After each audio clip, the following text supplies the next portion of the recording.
You don't have to be Jewish.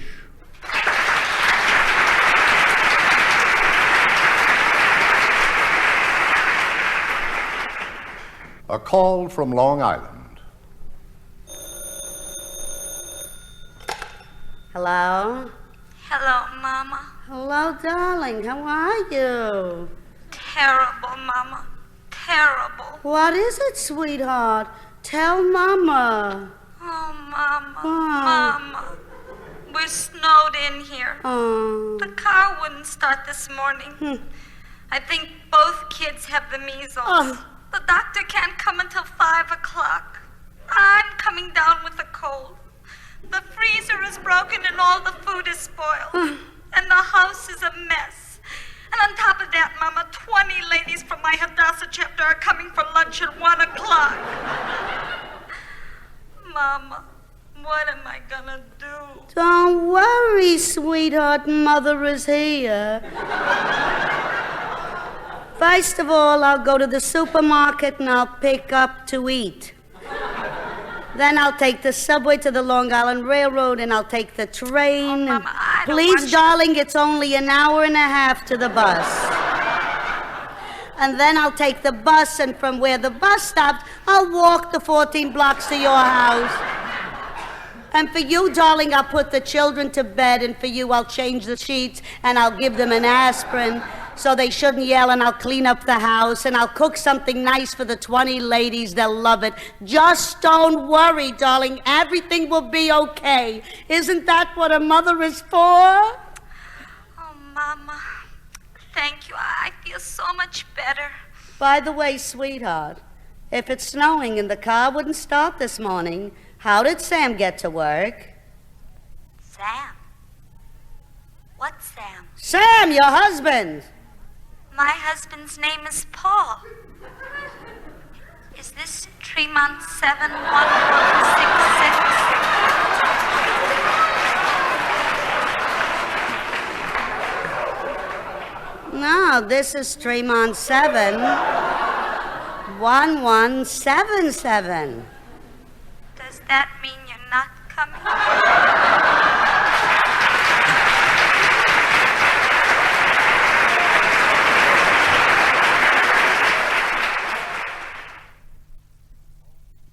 Home from the office.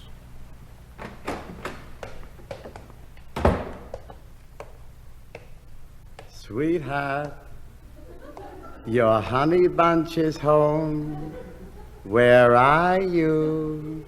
I'm hiding. I've got a surprise for you. Where are you? I'm hiding. I bought you those gold earrings you wanted. Where are you? I'm hiding in the front closet.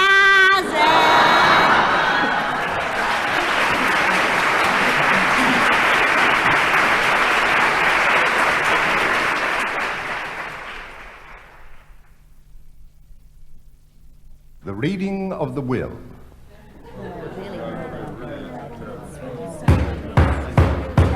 May I have your attention, please? This is the last will and testament of our dear friend and relative, Samuel B. Cohen. I, Samuel Benjamin Cohen, being of sound mind and body, do hereby declare this to be my last will and testament. Number one, to my son, my beautiful boy Sheldon, my firstborn, who made me proud of him all my life, a fine son, a good husband, a wonderful father, and the best dentist in the United States. To my son Sheldon, I bequeath, tax-free, $1 million. Wonderful. Isn't that magnificent? Good luck, Sheldon. Number two, to my beautiful daughter Jane, with a Y.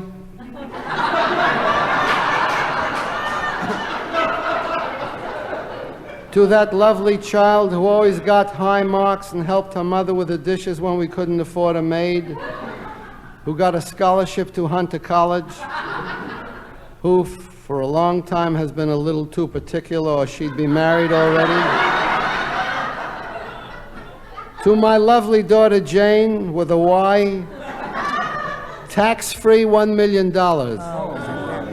Such a generous man. Isn't that beautiful? Mazel tov. Number 3, to my beautiful wife Miriam, friend, companion, love of my life. To the lovely Miriam I give with pleasure everything that's not in her name already.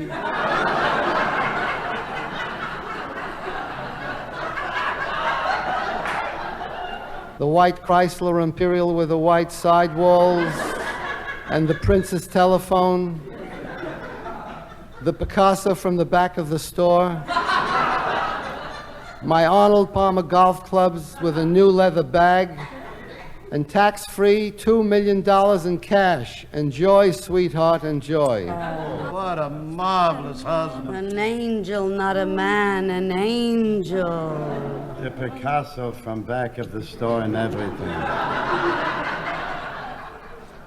Number 4, to my brother-in-law Louis, who lived with us all of his life, who never had to do a day's work, who knew how to handicap the ponies better than anybody, who only smoked the finest cigars, mine.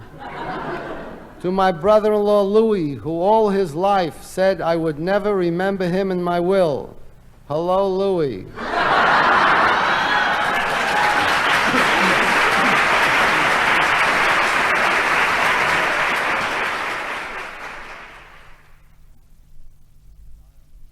The diamond.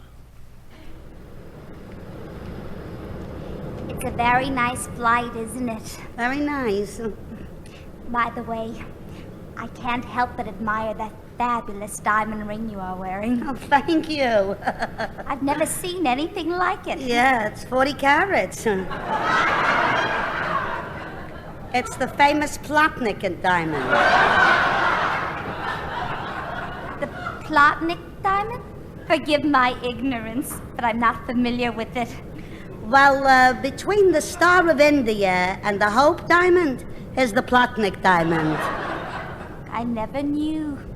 You know, I would give anything to own a diamond like that. Oh, believe me, you wouldn't want it. Along with this diamond comes a case. The Plotnik case. The Plotnik curse. Isn't that romantic? Not so romantic. If you knew what kind of a case goes along with it, it's terrible. What is the curse that goes along with it? Mr. Plotnik.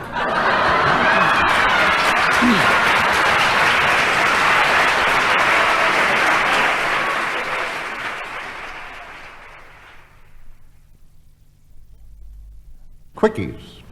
The astronaut. Isn't that wonderful, Mama? That White and McDivitt went around the world 62 times. A big deal. If you got money, you can travel.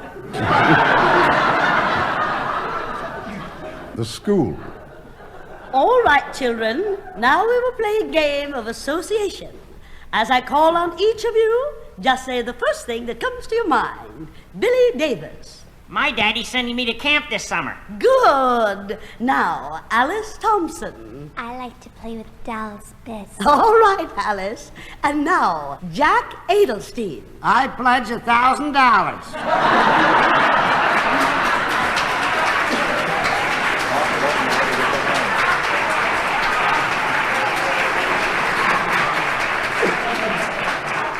The confession.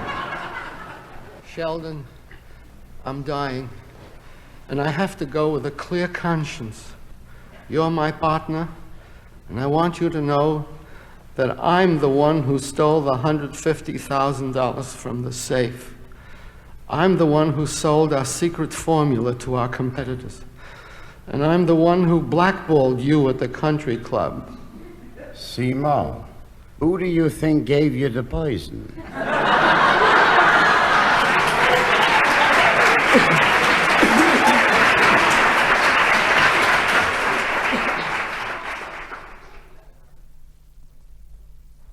The jury. This court will please come to order. Mr. Rabinowitz, you are the foreman of the jury. Have you reached a verdict?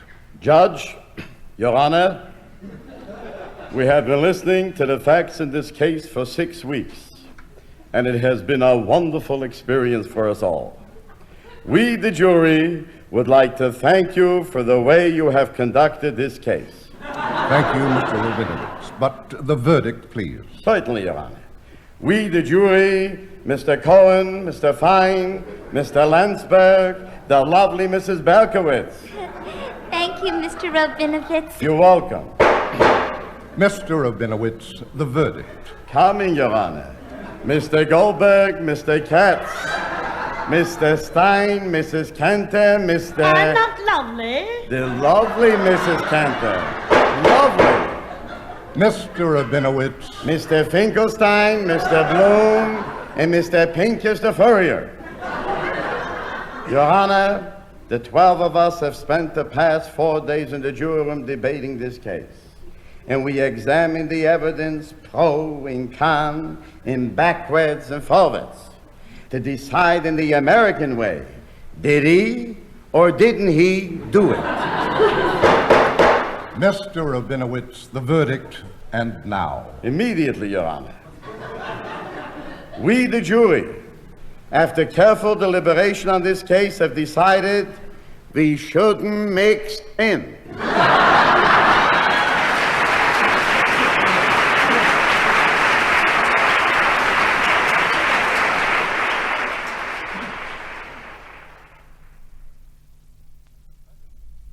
The President.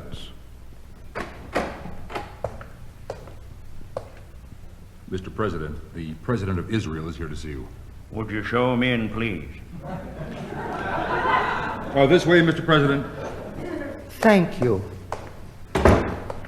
My good friend, how nice to see you.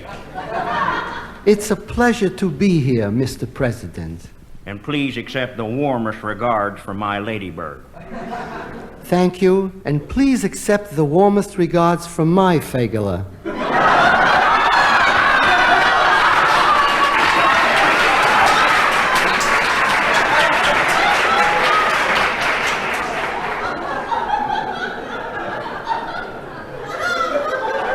Well, how are things in your country, Mr. President? Many problems, Mr. President. I know you have many problems, but your problems are nothing compared to mine. After all, you only have 2 million people in your country, while I have over 190 million to contend with. That's true, Mr. President. You are the president of 190 million people. But don't forget, I am the president of 2 million presidents.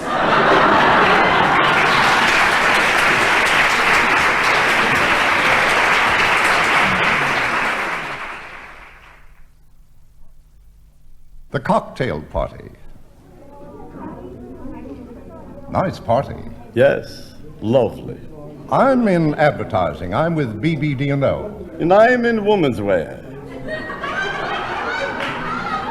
You may have heard of us. Finkelstein and O'Brien Limited. Finkelstein and O'Brien. Well, that's unusual. You think that's unusual? I'm O'Brien.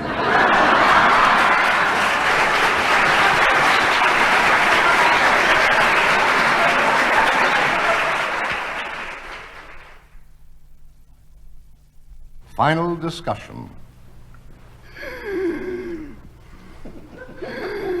Mama, I haven't got much time left. And before I go, I want to tell you that after I'm gone, you should give the store to our son, Jack. But, Papa, you know Jack. He always wanted to make changes. He'll run it down. Better you should give it to Joey. Okay, Mama. But the house in the country should go to our daughter, Ethel. Papa, what does Ethel need that big house? They have no children. She'll never use it. Better you should give it to Doris. Okay, Mama. But the new car, I would like for our Freddie to have. Freddie?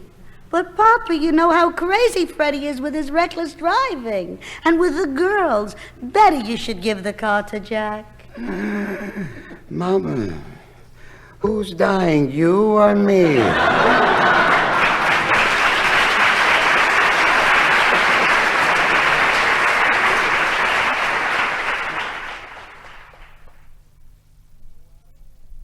More quickies.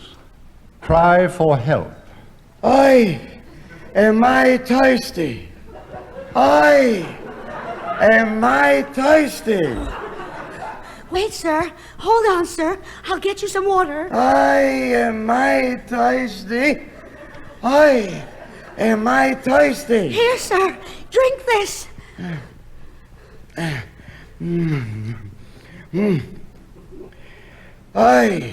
Was I thirsty?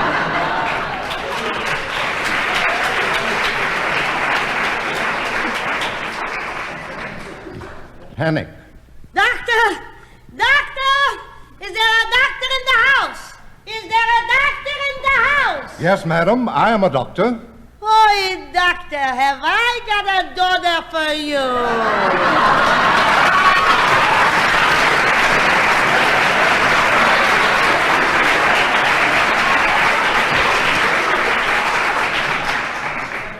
Two husbands. Hello, Sam. How's your wife? Compared to who?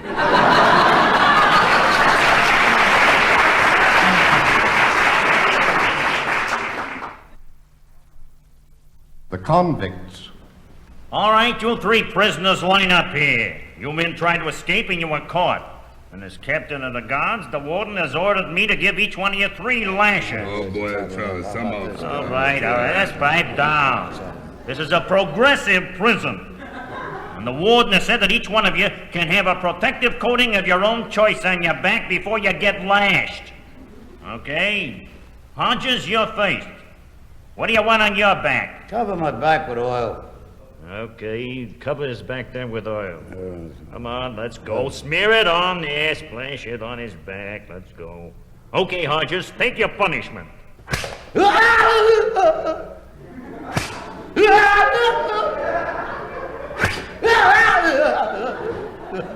Okay, now you, Wilson, what do you want on your back? Nothing. Whip away. Okay, tough guy, you asked for it. That's 1. And that's 2. And that's 3. All right, Wilson, that's all. Okay, Cohen, you're next. What do you want on your back? On my back, I want Wilson.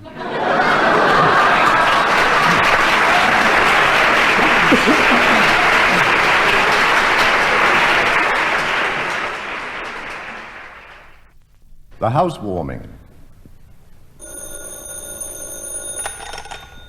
Good morning, Mr. O'Hara's office. Yes, just a moment, please. Mr. O'Hara, Yes, it's your mother, Mrs. Horowitz. thank you.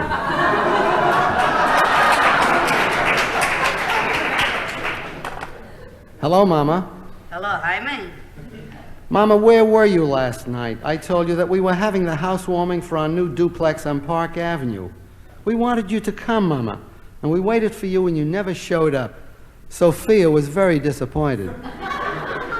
It's a big, beautiful building you just moved into. You were in the building, Mama? Yeah, I came to the apartment house 5 o'clock. I was in the lobby until 11, and then I left. Mama, why didn't you come up? I forgot your name.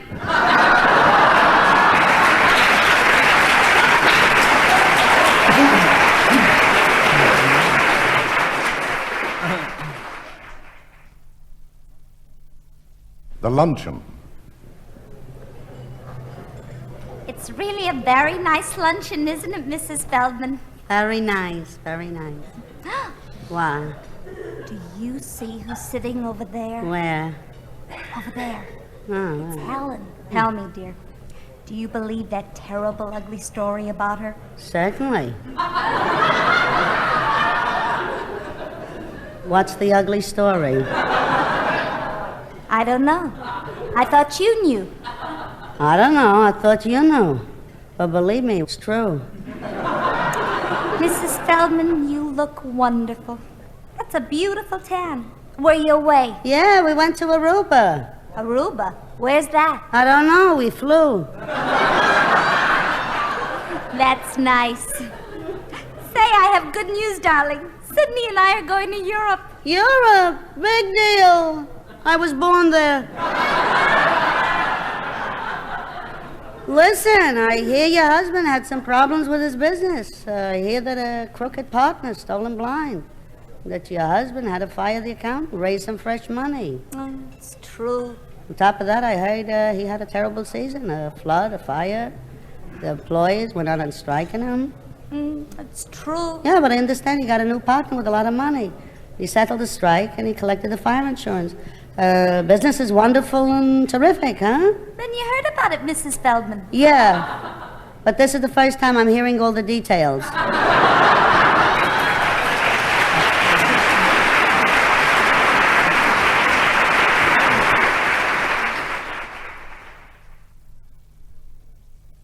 Still more quickies. The storm.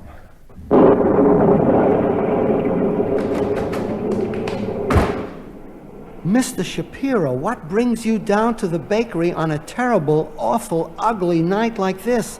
You're soaking wet. Give me 2 rolls. One with seeds, one without. Shapiro, your wife sends you out on a terrible night like this for 2 rolls? Who then? My mother?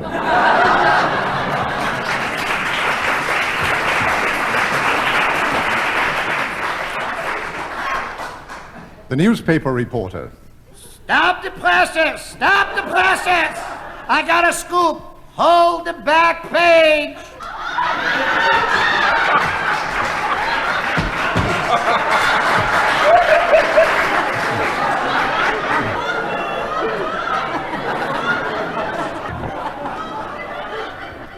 The home remedy. And so we are gathered here for the funeral services of this great man, this great actor, a man who brought happiness and joy to millions. We shall all miss him. It is a shame he is gone now. Mister, give him some chicken soup. Give him some chicken soup. Madam, it wouldn't help. It wouldn't hide.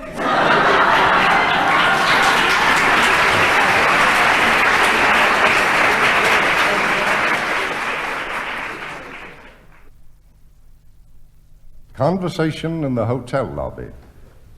Did you enjoy dinner, darling? What's the use talking? They got the best food in this hotel. That's some nice-looking woman that just passed. I don't know. The green dress for her coloring makes her look like a leper. Especially with those blue shoes. You see how that dress had hung unevenly in the back? Believe me, it's a cheap-made dress. But that was some nice built on her body. Nice build on her body. I could see through the dress that she's wearing a harness underneath. Would make an elephant look thin. She had a lovely face. Ah, lovely face. With the green eyeliner, false eyelashes, tweezed eyebrows, thin lips on which, believe me, the first place she should never wear Kiss Me Pink. Because it certainly doesn't go with the dyed blonde hair with the black roots. I still say she was attractive. I couldn't say for sure. I really didn't take a good look at her.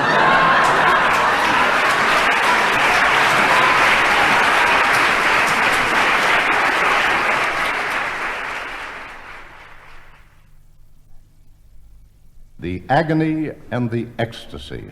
Oh, the agony. Oh, the ecstasy. Oh, the agony. Oh, the ecstasy. What's the matter? What is it? Oh, the agony. Oh, the ecstasy. Why are you screaming? What's the agony? Last night, my daughter eloped without even a word to me. Then what's the ecstasy? He's a nice young doctor.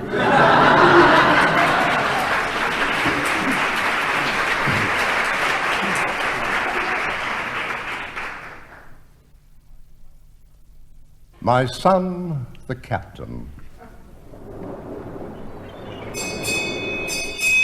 Well, Mama, Papa, how do you like my new yacht? Cost me $84,000 with the twin diesel engines. Top speed, 35 knots. And here we are, out on the open seas with the sea and the sun and the wind in our hair. It's a little different than the Bronx, huh, Mama? Papa? Yeah. That's right.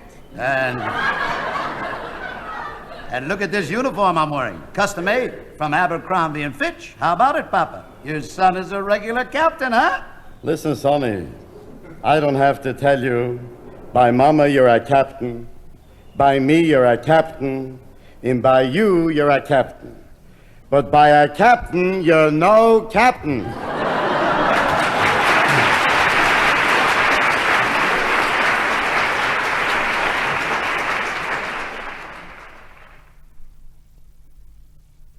Secret Agent James Bondstein.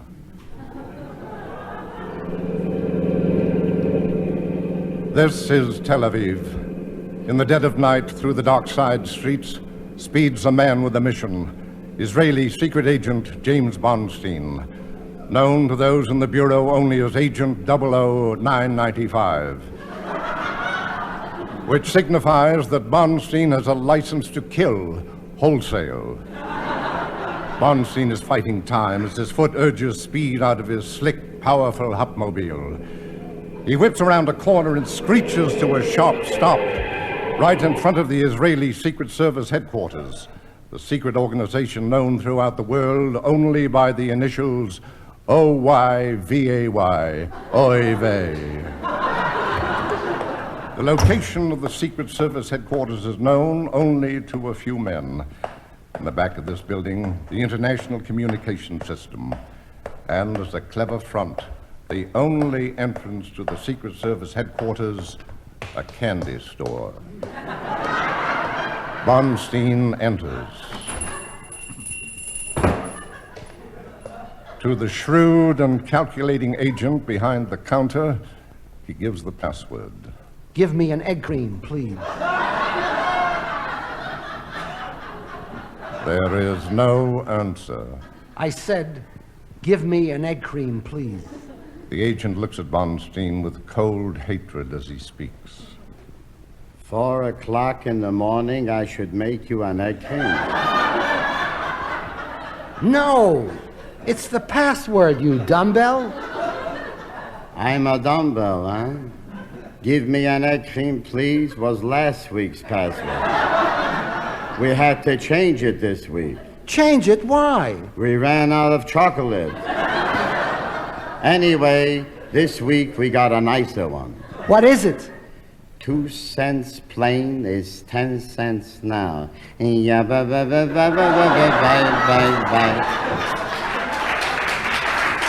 Okay. So open the secret door for me. I'm making him an egg cream, and now he wants me to open the secret door for him. Open it yourself. Just press there where it says secret button. Bondstein moves quickly to the secret button. He presses it. A panel of Milky Ways slides to the left.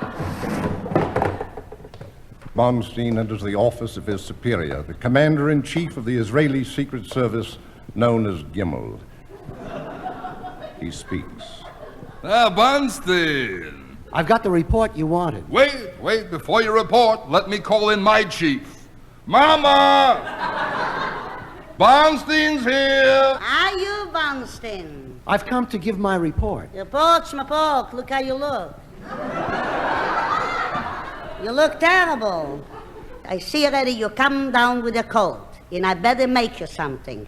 How will it look for the organization if people see you and say, look at him, he is the spy who came in with a cold? I'll make a little chicken soup, I'll be right back. Bondstein, there's an emergency in New York. Our entire organization is being threatened by the new secret underground group of killers. You mean? That's right. Schlep. And your job, Bondstein, is to wipe out those schleppers. When do I leave, Gimel? There's a plane in 1 hour, and I want you back here in 21 days. Why? It's a tourist excursion flight. Now, when you arrive in New York, go immediately to 322 Avenue B. Contact Secret Agent Moskowitz. Tell him the password. Give me an egg cream, please. I thought you changed it. In New York, they got plenty chocolate. Now, when you contact Secret Agent Moskowitz, he will give you the remainder of your assignment. Good luck. Von Steen's plane leaves Tel Aviv on time, 2 hours late. He arrives at the air terminal in New York. Getting specific directions from passers-by takes him only 3 days to get to Avenue B. He enters the building. Now to find my contact, Moskowitz. J-K-L-M. Here it is. Moskowitz. A. Moskowitz. Look. J. Moskowitz. Oh, I'm in trouble. 2 Moskowitzes. One of them is my spy contact, and the other, who knows? Oh, what shall I do? There's not enough time to call Gimel. I can't wait until tomorrow, and his mother won't let him accept calls on Saturday. I'll have to take a chance. I'll take this one. I'll just press his bell and see what happens. Yes, what is it? What can I do for you? Are you Moskowitz? I am Moskowitz. Give me an egg cream, please. Oh, you on Moskowitz the spy, 2nd floor in the back.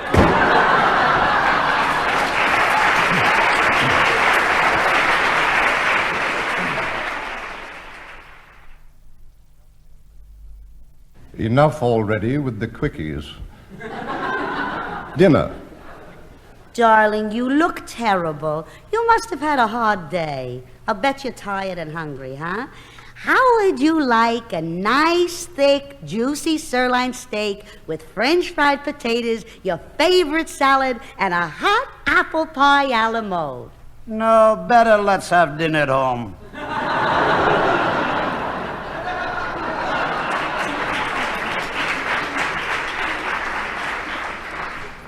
The elevator. 12th floor. Go down, please. Watch your step, madam. Step back. Watch the doors, please. Wait a minute. We're going down without my husband. Don't get excited, lady. This ain't the Titanic.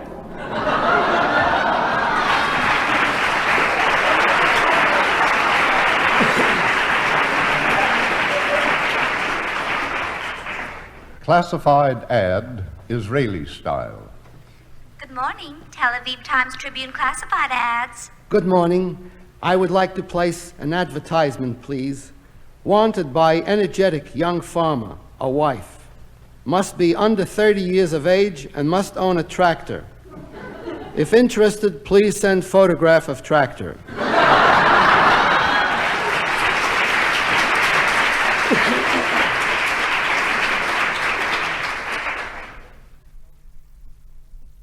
Goldstein.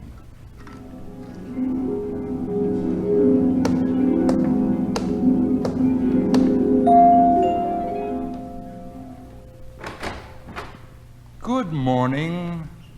And a good morning to you. It's such a beautiful morning. Tell me, do I have the right door? Is this heaven? Yes, it is. Then how do you do? My name is Goldstein, the representative of the Jewish people downstairs, and I would like to talk to the boss. Just a moment.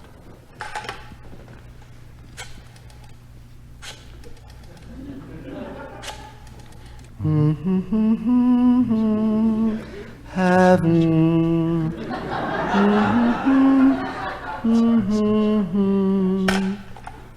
Mr. Goldstein, he will see you. Sir, this is Mr. Goldstein. Good morning, sir. My name is Goldstein, and I'm the representative of the Jewish people downstairs, and they sent me up here to ask you a question.